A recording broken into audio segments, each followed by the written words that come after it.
All right, guys, here we have the all-new 2024 Gas Gas TXT Racing 250 Trials bike. KTM Group bought the brand in 2021, and they started producing this bike. They rebuilt the plant in Barcelona, Spain, and made a ton of modifications to the already winning chassis here. 252-stroke motor. You got the slim head pipe. It's got mountains of torque down low. And you'll see later on, we'll have Billy pick this thing up. They're ultra light and super trick. They revised the tech forks. You get the black coated forks here. Revised cooling. The kicker's been updated. Tons of adjustments made. Comes standard with the headlight. And also a map switch for an aggressive map and a more mild map in the slick stuff. And Kaplan Cycles is a Gas Gas dealer for trials motorcycles. We have the lowest prices in the country, no fluff dealer fees, and no sales tax for out-of-state residents. So these are far under MSRP, only at Kaplan Cycles. Can you tell them how much? Extremely affordable. You can call in for a price. It's deep under MSRP. We actually can't disclose the pricing because it would violate the MAP policy. You can ship it. We can ship it right to your door. White glove shipping right to your door. And we offer the financing in-house through Gas Gas in Freedom Road. And we also take trades too. We do, yeah, if you have some classic motorcycles, whatever you got, call us. We'll look for a photo, an asking price, and we can make a deal happen for you. The rider's Billy Blythe. He's our resident Netra Senior A-Class champion, reigning. He won last year, undefeated, won every round. He's been in trials for over 50 years. He was on the Bultaco catalog, in the OSA catalog in the 70s, and is still an ambassador for the sport and still out there doing his thing. So we'll hand the mic to Billy in a little later. All right, hold.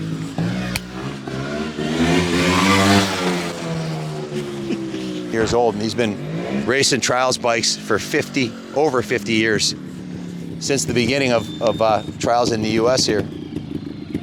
And he's the current reigning Netra Senior A champion. I've seen him ride over cars on this bike. Not this, he has his own couple years older model. Ride right over a car without breaking the windshield, and then down the steepest set of stairs we have here, which are probably not even the code, they're so steep. But climb up all these mountains and rocks around here. So I also watched Billy training last winter, getting ready to win the championship, and he rode every day at lunch. And he'd come in literally in the middle of winter. Everybody's freezing their ass off, and Billy comes in soaked with sweat because he got such a workout riding the bike, and that's how he got in shape. He rode every single day here. Instead of eating lunch, he would, like everybody else was getting fatter, he was getting in better shape. He was going out and riding for 30 minutes solid up and down these hills. You know, look how steep that hill is right there. That's the hill he was riding up and down to kind of sharpen his skills, and it parlayed to him winning the championship last year, but also did a bunch of other things. I think physically, mentally, spiritually, you're in a much better spot because you had a goal, you had a vision, you had a plan, and the whole season was spent chasing that dream, and you accomplished it, which is really cool. It wasn't your first rodeo, 4-time Isle of Man, and again, he's been racing his whole life, motocross, and a couple of his friends just showed up too. You've been racing forever too, haven't you? The early 70s, along with him. Yeah, way back in the early 70s, we rode New England trials together. Exactly. Yeah. That's 50 years ago, guys. Yeah. So, and you're both still riding, right? Sure thing. Yeah, it's done a lot for fitness. You know, the Gas Gas Trials bike, to ride one of these last year was like an amazing gift. A modern trials bike with all the bells and whistles that the Gas Gas has is second to none. It's basically a 145-pound, two-stroke monster. If you ride it as a trials bike should be ridden, you'll see a little bit of that, but you'll also see some light touch balance stuff like we were doing here. And I'm a bit out of shape now. It's been a while since I rode much, really hard, but it comes back quickly. And it's a skill you learn that you put it in the bank and you keep it with you. And it goes with every other aspect of motorcycling. It all began with this. Is that the truth for you, Steve? Absolutely, yeah. It's great to learn all the skills that transfer real well to any other motorcycle discipline. That's right. I found along the way somewhere that this is connected to the back tire through the rider and through the chassis of the bike, but you actually learn how to make those two connect directly, and that crosses over, for me, it crossed over to road racing. And it was a very important skill to have. When you're laid over in a corner and you start to wick it up and it starts to slide, you know what to do, because it's a hyper intuition that's developed at this level that I don't believe any other sport can grant you. So trials is a real amazing skill for myself. Like Ken said, right here in the yard, I was able to practice about a half hour each day. In my yard, I live in a residential area. I can ride there. And this little two-stroke, it makes very little noise. And so I can ride peacefully amongst my neighbors, and they don't mind. And I don't need a big piece of land to do it on either. I learned how to ride trials on a 1-acre piece of property. So with no rocks. Over picnic tables, Yes. cars, anything that's not moving. It evolved into that eventually, but as a novice, as a beginner, I had just the basic skills like we were doing here, dragging the rear brake, making the bike turn around the rear tire. Those kind of things are learned at this level, at the beginner level. So yeah, trials has brought me to a whole different level of riding, of understanding of motorcycles than I ever would have found if it weren't for that sport. And back in the 70s, they started a national series. I was able to ride that when I was 16, and then at 17, we had the World Round here in New England, which was remarkable. It was the first ever World Round of trials. Now, 50 years later, we're having another World Round here next year in 2025, and I'll be an ambassador there, and I know that probably Steve, Warren, are you guys involved? We'll be working. Yeah, every one of us will be doing something. It's really an amazing event that we earn the privilege to have here in New England, and very highly regarded around the world as one of the best rounds in the series. So I'm excited about that, the World Round of Trials, which it's a wow factor for anyone. It's in Rhode Island. It's going to be in July of next year, 2025. It's a 2-day event, and all the best riders from around the globe will be there to compete for that #1 spot. Really an incredible sport at that level too. So, and New England has, I think, 9 events, generally speaking. It ranges from anywhere from 7 to, at one time we had 20 in the, in the earlier days. In the earlier days, we had 18 to 20 events. Yeah. Now it's around 10 events. It's a great deal of effort to put an event on, but as a rider, you get to reap the benefits of that. Plus fun events. Yes, you get plus fun events. So They're all fun. yeah, They're all. but there's some for non-points, which are fun, self-checked, and it's a good way to get your feet wet in the sport. Yep. And all the riders that are there that are experienced want to help the newcomers to the sport. So it's a great way to learn with help. And there's, if I fall down, I'll laugh at myself. But if anyone else falls down, there is none of that. So you can be a newcomer at 60 years old like me, or you could be 16. And it's a sport that, unlike motocross where you're going 50 miles an hour over triple jumps, you can go as fast or as slow as you'd like, and the whole idea is to not put your foot down, right? So That's right, yeah. Keep your balance, keep the bike running, make it over the obstacle without failing. And I would say that any motorcyclist would benefit from riding trials because it improves your skills over all the other disciplines of motorcycling. That's right, yeah. Light touch on the brakes, where to put your body over the bike. I asked our champion, Donnie Sweet, years ago when I was a young kid, I said, what's the magic element? What do you do that differentiates you from all the others? He says, weight transfer. That was his only answer.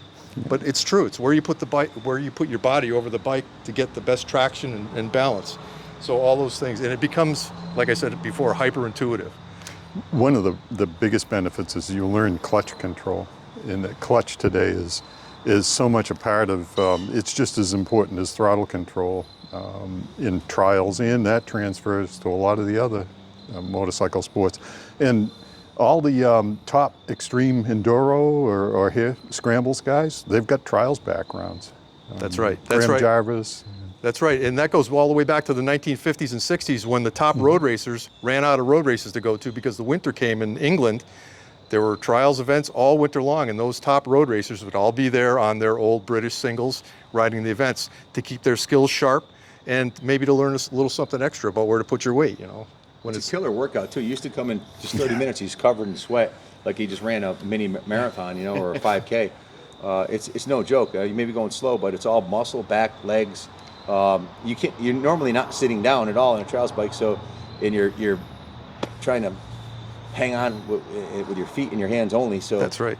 One of the things that you just mentioned, the back. You know, when you're going off an obstacle on a trials bike, you stretch this way, and it's just an automatic thing. You don't think about it, but you're stretching out your hammies, your lower back, your upper back, your shoulders. It's all getting, you know, this and this, and it's a very good workout for the body, and you don't even know you're getting it. I fell down in the ice walking my dogs. I landed right on my back, and I thought, okay, here we're going to find out. I'm at this age, 65 years old. Am I going to be able to get up? I got up, and I never felt it because I was all stretched out from riding here. You know, it's a sport that keeps you in shape. And right now, if I took my helmet off, my head would be steaming. I know you always came in smiling too. I mean, Yeah. you know, sometimes work can be stressful, but just a little jaunt on the trials bike and you're like brand new. And I like what you said about being able to ride it anywhere, in your backyard, in a suburban neighborhood, in a parking lot, at a skate park. I mean, it's unlike a motocross bike where, you know, sirens are going to be wailing in short order. You don't even know you're riding it. It's nice and quiet, and you can do it in an area, in a parking lot this size, and set up obstacles and ride all day. Right. Our dear departed friend Harry Grant learned how to ride under a traffic or a street light in his neighborhood on a little mound of dirt with a guy wire. That's all he had, and he became one of the top experts in New England. Learned how to ride on that little piece of land. That's all he had. Also his roof.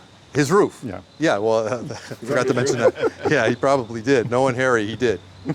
God rest his How soul. does someone who's never done trials get involved? How does You go to New England Trials Association.org, I believe, right? NETA? Yeah, NETA. Yeah. Yes. And that's where you'd find out where the first event is.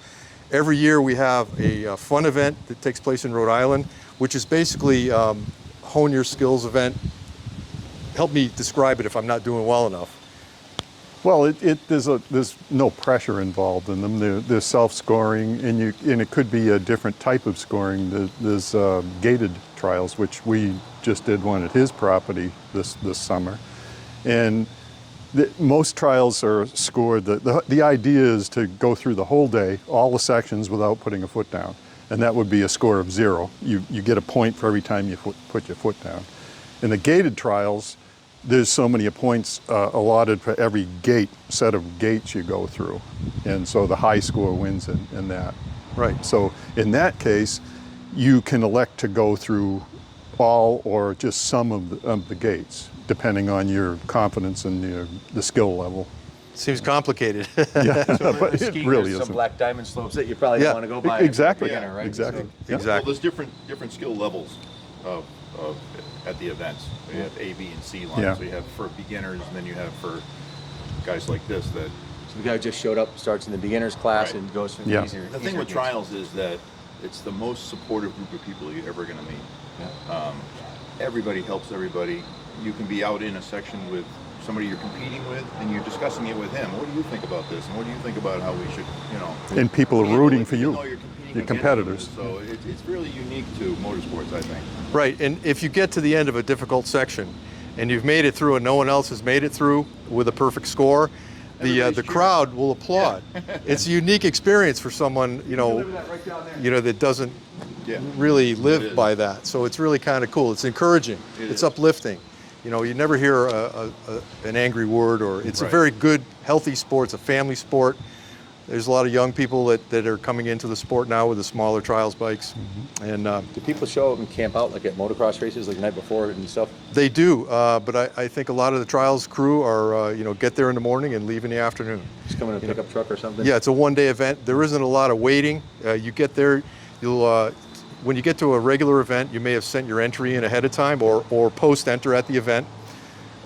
Then you get your rider's cards, you go back to your truck, put your boots on, get your bike out, and ride a loop to walk the sections, which is basically a trail loop of maybe 4 miles.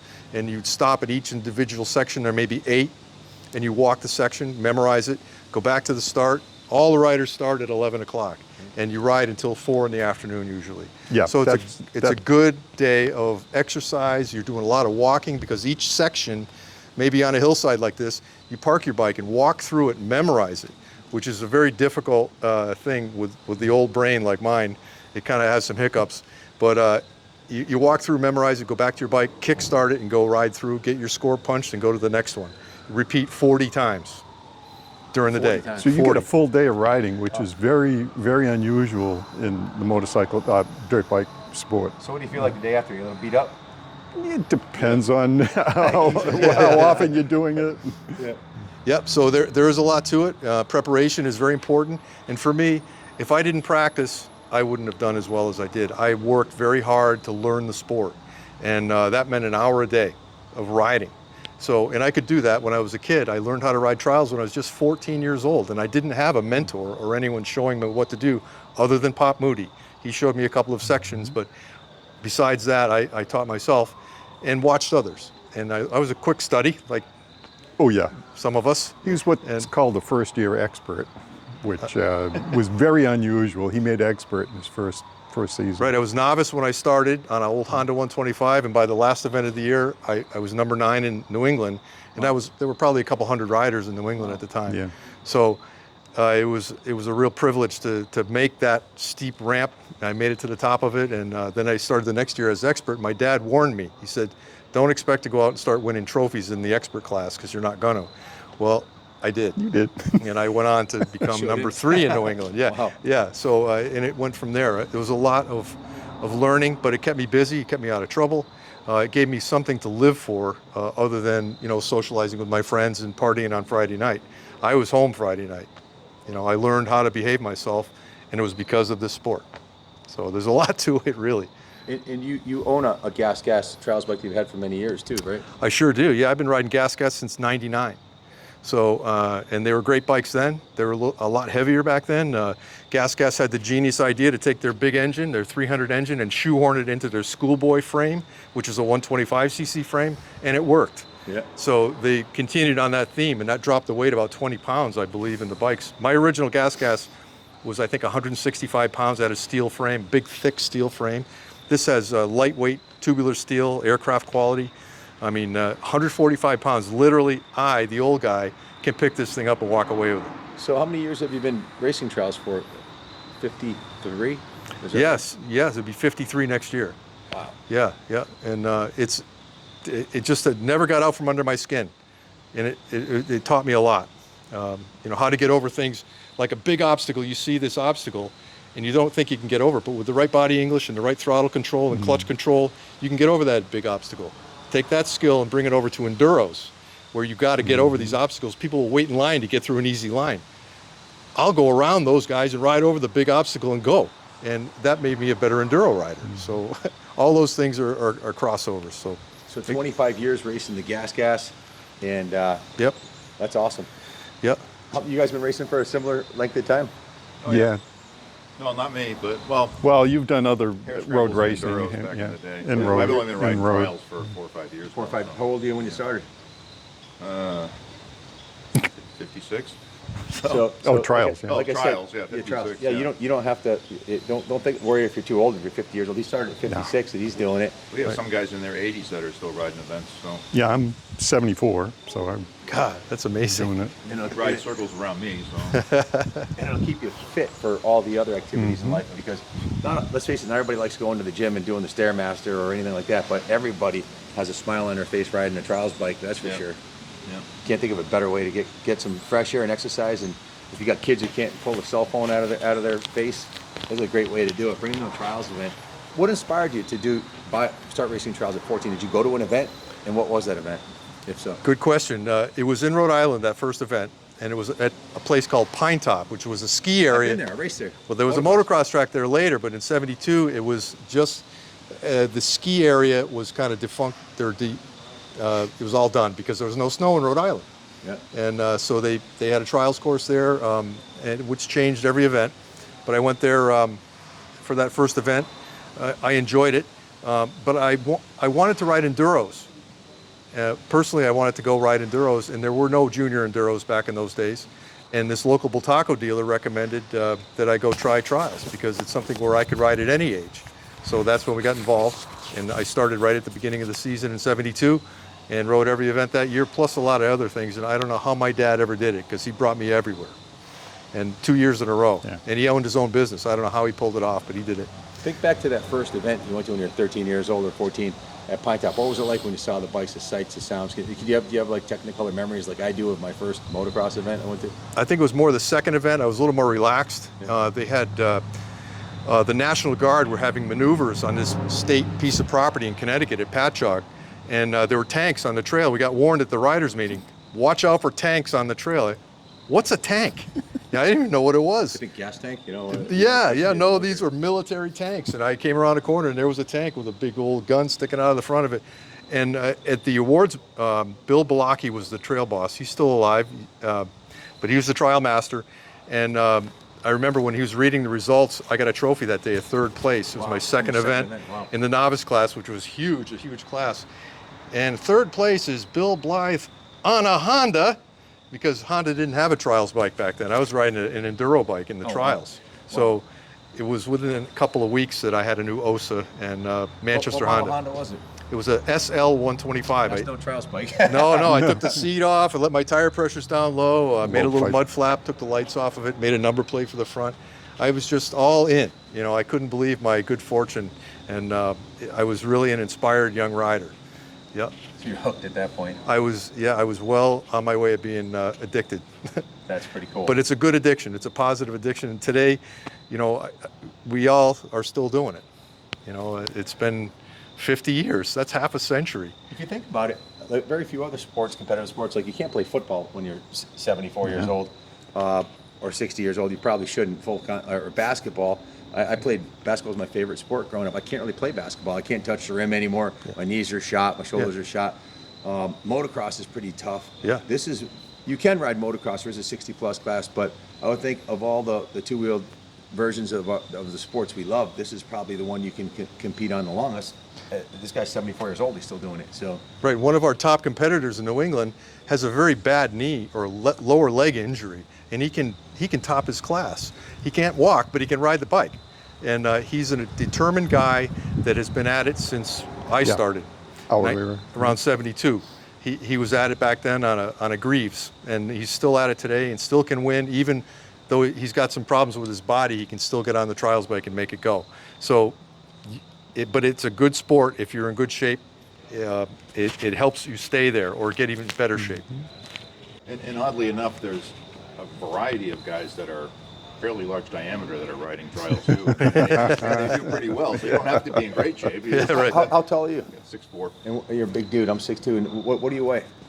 225. 6'4". Yeah. So even big dudes can ride trials bikes. You know? There's an advantage to both. I think longer legs and arms gives you more, more advantage over the motorcycle. If you're small, you're lighter weight, you can move around more quickly. So, it depends. I had more ground pressure. So more ground pressure, better traction. Well, our 10-time national champ, Jeff Aaron, was, I think, 6'5" or 6'6". Wow. Yeah. He's a big dude, bigger than you. But lanky. Yeah. Slender. Yeah. And he's from Connecticut, and you just have to set it up for your size. Yeah. That's all. That's right. Bars and that's So if you're trying to get in shape or make yourself happy, I can't think of you won't see these parked in front of a psychologist's office, that's for sure, because you'll just be totally gassed. Puts them out after of riding business. one. Yeah, and if you want to lose weight, I saw how sweaty he came in just 30 minutes in the middle of winter, and it was ice and snow, and he's out here riding. So you can ride them year-round. You can get in shape. They're affordable. We have the best pricing in the country on these new Gas Gas. We can ship them right to your door. If you want to get one and you want to get involved, go to the New England Trail Riders Association. Trials Association. New England Trials Association. Yep. Just Google that. It'll come up. And go to an event. Try it out. Maybe if you want to really be inspired, go to the national event next July in Rhode Island. Right. And see the best riders in the world. But something the whole family can get involved. My daughter raced motocross, won 4 championships. I think I would have been a little less scared watching her race if she was on a trials bike. If you don't have 40 people launching into the first turn ready to kill you over a $10 plastic trophy. That's right. It's you in the bike. It's right. and it's unlike team sports where everybody has to. You could be the best player in the world, but if your team doesn't pull their weight, you lose. It's all you, and you can always improve at whatever, no matter what age, and get in better shape and make yourself a better person. So that's what it's all about for me. Right. Same here. I believe in that philosophy. This has made me a better person. It really has. It's really taken my personality and brought it out. I never would have gotten in front of a crowd before, and I had to do it to go get a trophy or to go say something on the mic at the awards banquet, or, you know, there were times when I was pushed out of my element, and it was a good thing. It never once did it hurt me, you know. And on a trials bike back in the day, I could ride a mile-long wheelie. We measured one of the wheelies I did was a mile long. Wow. You know, on a bike with no suspension and no brakes, but good balance, you know, determination, you know, and that can be exciting too. Though, you know, the trials, when you look at a section and it goes straight down like that, you have to ride your motorcycle down. You got to know where to put your weight, or you're going to topple over. As an expert, novice, beginners, they would never do that. But as an expert, there's certain things you have to learn how to do that are a little bit scary, that's part of the fun of it for me. I like a little bit of excitement. So you can get plenty of that with one of these. Guys, if you want to get involved, go to the New England Trials Trials Association. New England Trials Association website, or give us a call, 860-454-7024. Either Billy or my son Junior will answer the phone. If you need any information about getting involved, or if you want to buy one of these bikes. Thank you all thank you guys for coming down today and sharing some of your wisdom about this kick-ass sport. And Billy, thank you for putting on a little demo for us. Thanks, Ken. Appreciate it. It's always a pleasure. Stay tuned for more. Thanks for watching, and God bless America.